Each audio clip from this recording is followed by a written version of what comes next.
Hello, sunshines! Welcome to Pop of Color Live, a music industry late night show for colorful bands and artists. I'm your host, Clara Charron, and tonight we are going to be talking about the wonderful world of streaming playlists. But first, we're going to get to the news this week.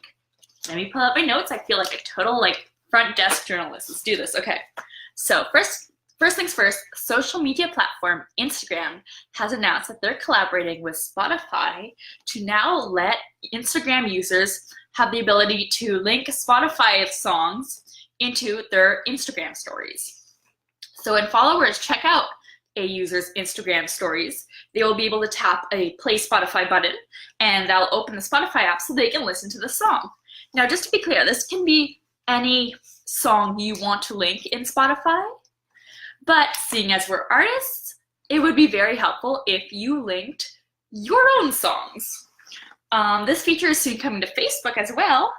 And in the description, I never know which side it's on, of this video, under references and other cool stuff, the first link should be an article with detailed instructions of how to set it up with pictures and screenshots. So that's always awesome because it's hard to do it verbally without being able to see which buttons to push and which settings to hit. Next up, for you Americans listening and watching, I suppose, the Music Modernization Act has passed unanimously in the US House of Representatives. It's supposed to provide transparency and higher payouts to songwriters if passed in the Senate. Because it passed unanimously in the House of Representatives, I've got my Canadian brain on, I'm so sorry, is expecting similar results in the Senate. Unfortunately, one of the drawbacks to look quickly into is that unclaimed royalties have a higher chance of automatically being handed over to the giant publishing gorillas of the jungle, like Sony ATV and Warner Chappell. Well, if you don't claim them quickly enough. Because it used to be basically unclaimed royalties would stay indefinitely just waiting to be claimed.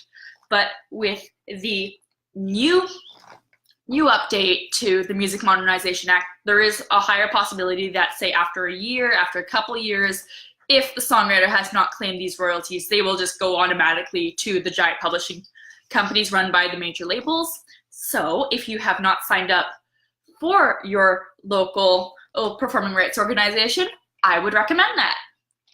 Next up, YouTube is introducing new music charts. So they're going to be in 44 countries. These are the three they mentioned. Hi, Louise. My kitty is coming, hopefully, to grace us with her presence today. But right now, she's just chilling underneath the table. So one of the first video charts that YouTube will have is the trending music chart. So it's going to be separate to the trending videos chart currently on YouTube, because this one will only have music. It'll be real-time data, so it will be updated several times a day with fluctuating of what people are looking for. The second one is going to be a top songs chart, which is updated every Sunday at 3 p.m. Eastern Time. This top songs chart will take into factor the recorded audio behind official music videos, lyric videos, and user-generated clips. So this is interesting. So if you are the type who back in 2007 made lame slideshows with the papyrus font of your favorite Taylor Swift song, that might count if that song ends up charting on the YouTube top songs. Now, last chart that they're mentioning here is the top artist chart. Once again, will be updated once a week, probably on Sundays. Now, this will include an artist's entire discography, for who's trending and who's the most popular of the week. So this will include, like before, official music videos, user-generated clips, lyric videos, but it'll also include official live performances, remixes, album deep cuts, and collaborations. So if, say, Ray Shremmerd appeared on a Nicki Minaj song, and Ray Shremmerd also has their new single out, that would count both points for Ray Shremmerd. Next up in the news, Spotify has decided to pull R. Kelly and XXXTentacion from their official created playlists and their recommendations on the website. the music will still be up there. So if you are really desperate to go find an R. Kelly song, they're not stopping you. They're not blocking them. They're not pulling it down. But what's going to be different is that it won't be quite as easy. It won't be in the recommendations to listen next. It won't be on the official playlist for, say, R&B or for rap or for party hits. It's going to be interesting to see how this plays out, because Spotify here is taking a moral stand, an ethical stand on the artists for violating hate speech, community violations. So what's next? Are they going to pull Chris Brown? Are they going to pull... There are so many artists, classic nowadays, who have had trouble with the law, who have not lived the most ethical, moral lives. Where do you draw the line? I'll be really interested to see how this plays out. Obviously, what they did was horrible. I'm not doubting that for a second, but I'm really interested to see how this plays out. And last bit of the news, a new report shows that electric guitar sales have plunged 23% in the last 10 years, since 2008. Acoustic guitar sales, however, are up 14.5%. Are the acoustic guitar sales up because hipsters realize that you can take it anywhere? I don't know, but it's also interesting to see that the average price per guitar has gone up while the sales have gone down. So is it guitar manufacturers trying to cater to aging baby boomers, the ones who are retiring and now are spending the money they have on nice instruments because they finally get to play rock star?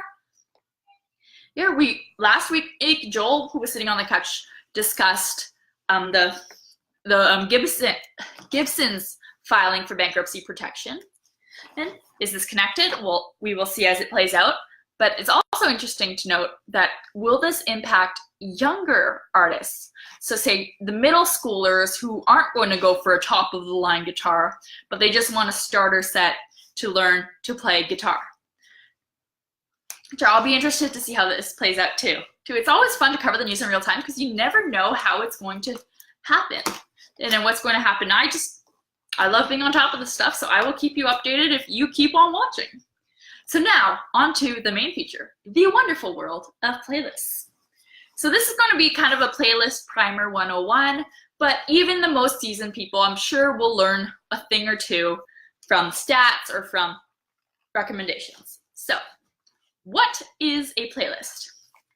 Do you remember back in high school when you made a mixtape for your sweetheart? So you pulled this song from this album, this song from this album, this single, and you put them together in a mixtape, perfectly choosing which song order would go, and then you handed it to the person you had a crush on, hoping to impress them?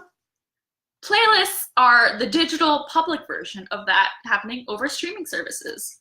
So instead of playing an entire album, what the people who make them, the curators, what they do is they take a song from this, a song from that, an old song, a new song, bits and bobs, according to the name of the playlist. So, for example, if it's a top charts playlist, it'll be all the top pop songs. If it's a easy listening kind of playlist, they'll take stuff that fit the vibe. If it's first dance songs for a wedding playlist, they'll take love ballads from all over time. And so that's basically what playlist is. Now, what's interesting to note is 50% of all Spotify listening is to playlists.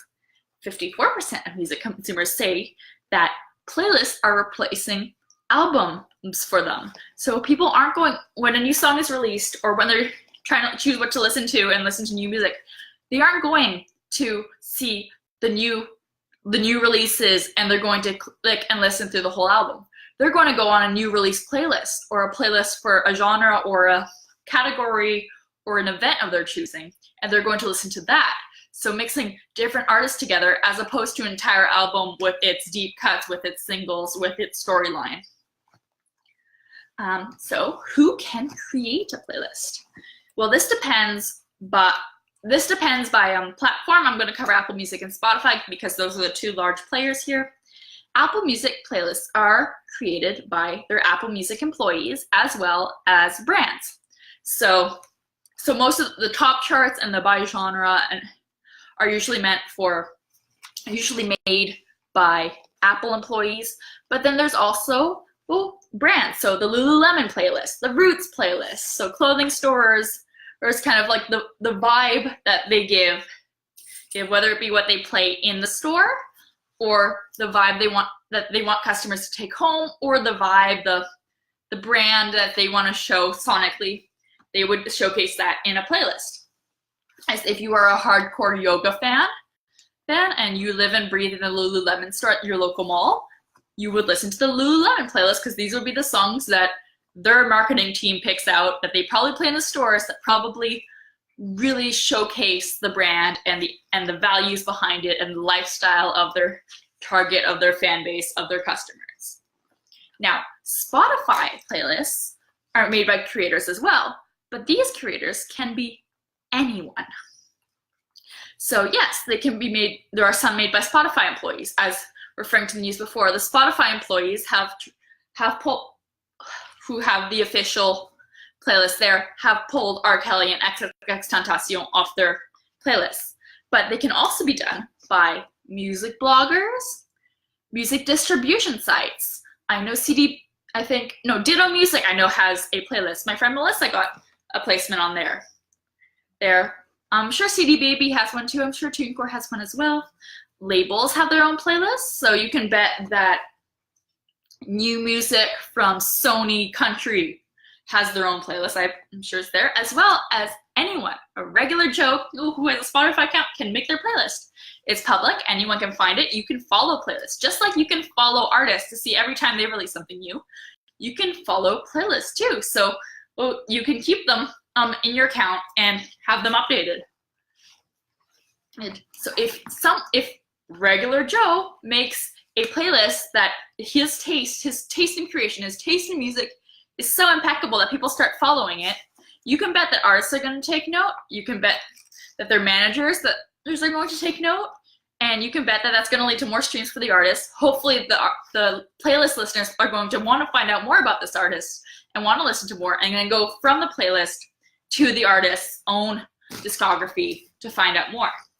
I know I do that one. I have an Apple Music account. I have a free Spotify account that I'm trying to figure out how to work right now. But that's the idea. If I hear something on a playlist that I think, hey, this person has a really awesome voice, who are they?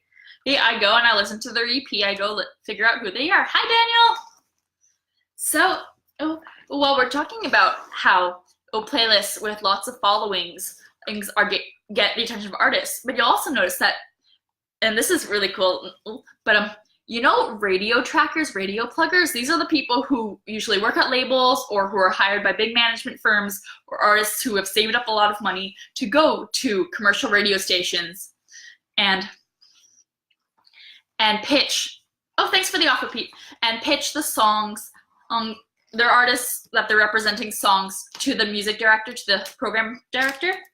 Well, the fastest growing job at record labels is doing the same thing, but for playlists. So these are people who will go and take the creators out for lunch. Hey, you run folk indie chill playlist that has 1 million listeners every week. I represent a folk indie chill artist who'd be a perfect fit. Would you like a croissant? I'm assuming that's how the conversation goes. I've never sat in on one. I would love to do that job. That would be awesome. But yeah, that's something to note for the people who are looking at the label world. So how are they built and maintained? Lots of them, like the ones I've mentioned before, are human creation, but one of the fastest growing things is also AI and machine learning to the playlists to tailor them to the people. So say recommended. So yeah, some of them say that are made entirely by humans, by that impeccable creation, but lots of the recommended ones. So because you really like this music, it is using machine learning and algorithmic learning to show things that you might like. And you can bet that the stats are in real time, so that Spotify, so that Apple Music know that when they recommend a song, what is being skipped over, or what is being played, what is being brought back, what is being downloaded to save onto a user's device because they like it so much. Rap Caviar on Spotify, for example, has nearly 9 million followers. That is a Really, thanks, Daniel. That is a really big deal for rappers. If you land on that, they are credited with launching the career of Cardi B. You might have heard of her. She makes money moves. Okay, so another thing to note is YouTube is also doing this algorithmic learning when it comes to playlisting on the video side. So, fun stats. The aggregate time people spend watching videos on YouTube's homepage, so the ones they recommend to you, has grown to be 20 times larger than it was just 3 years ago.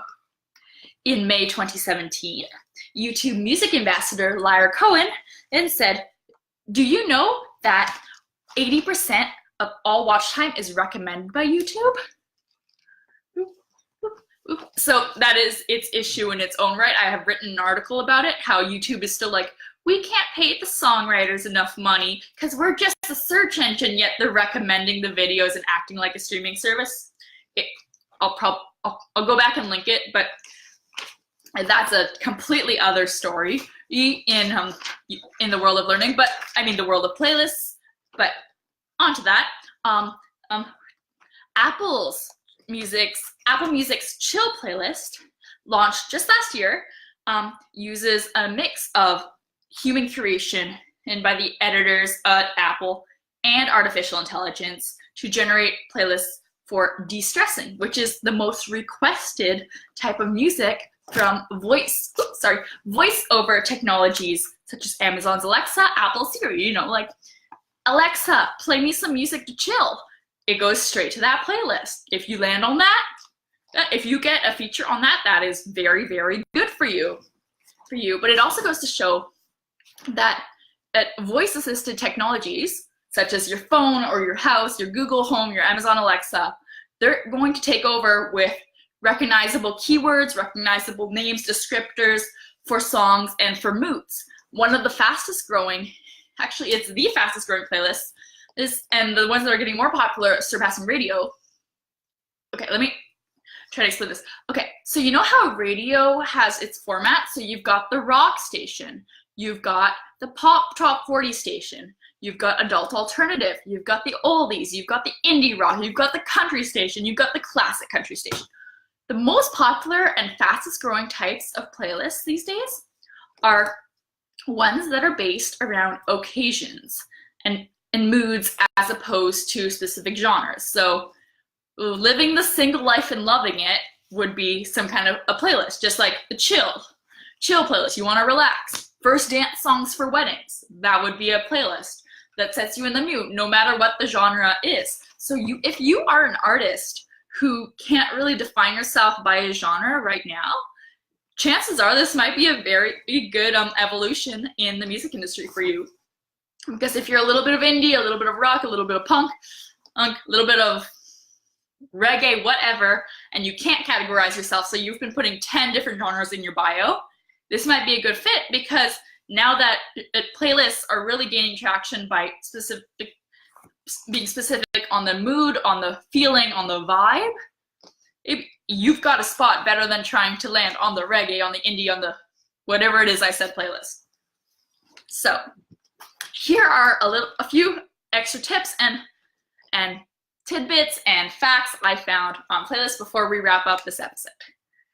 Put your music on streaming services.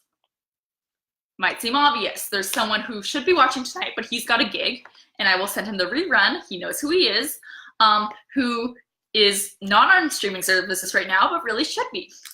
You're not going to be on playlists if you aren't on the streaming services. iTunes Store and Apple Music are different. Next up, get a streaming account. Spotify would be better. I use Apple Music personally myself because I know the Apple system better, but Spotify playlists have the advantage, and Spotify has the advantage of you being able to link out, and anyone can have an account for free, whereas Apple has the paywall of spending $9.99 a month. So it's easier to link the Spotify song, track, playlist, and send it the link through emails, through social media. As discussed in the news, this feature is going to be really useful on Instagram and coming to Facebook soon. Playlists are a singles game as opposed to an albums game. as discussed earlier, now that 54% of music consumers are reporting that playlists are replacing album listening for them, you don't have to wait 2 years to release a 12-song album if you are going to be aiming for playlists, because they'll only take a single at a time. They're not going to take a full 6-song EP. They're certainly not going to take a 12-song album. So if you're the type of person who releases one single at a time, you are doing great. You are in luck, because every few months you'll get a new chance to pitch to a playlist and you might get some new placements. Artists, create your own playlists. If you have a Spotify account, remember how I said anyone can do it? So can you. Make a playlist. Hopefully don't make it all of your own music, but if you can make a playlist of your favorite songs, say of the month, of the week that you've been loving lately, and then slip 1 or 2 of your songs somewhere in there for shameless promotion, do it. Get other indie artists in your town. Now, get other artists you admire. Collaborate with them back and forth, or be together, send each other's fans to each other's playlists, really community build, showcase. If you are a touring act and you have if you're touring right now and you have multiple opening acts on the road, consider making a giant playlist of the tour songs so everyone knows them along the way and everyone can get used, and your fans can get aware of the opening act's music and vice versa. If you land a playlist spot, follow the playlist first, then take a screenshot. Don't take a screenshot and then show your fans that you don't follow the playlist. Tag the creator in a thank you post. And even put the link, especially Spotify, if you got the link, put the link in your Instagram description, or link it so people can listen. And because this is going to be something huge, it's already big. I can only see it getting bigger right now. Playlists are the future of music listening. So I hope you paid attention, and I hope you're going to pay attention to streaming playlists. Thank you so much for watching. Louise is over there, but her birthday is coming up May 27th. She's going to be 1. She's all grown up. And I'm thinking of having a virtual party with her. I'm going to wear a party hat or something. So thank you so much for watching once again. Louise has ignored me all night, but she's on the other sofa. In the description, I hope that's the direction. I've got a link to my blog where I have lots of articles in written, my newsletter, which comes with a free ebook on music blogs and PR, as well as other references from the news that if you want to read in detail, for linking your Spotify to your Instagram stories. There's full instructions on how to do that in one of the articles linked under references and cool stuff. Other than that, there's my socials, there's my email. Hit me up, say hi. I have a wonderful week. Be excellent to each other and stay colorful. End live video. Yes, I want to complete.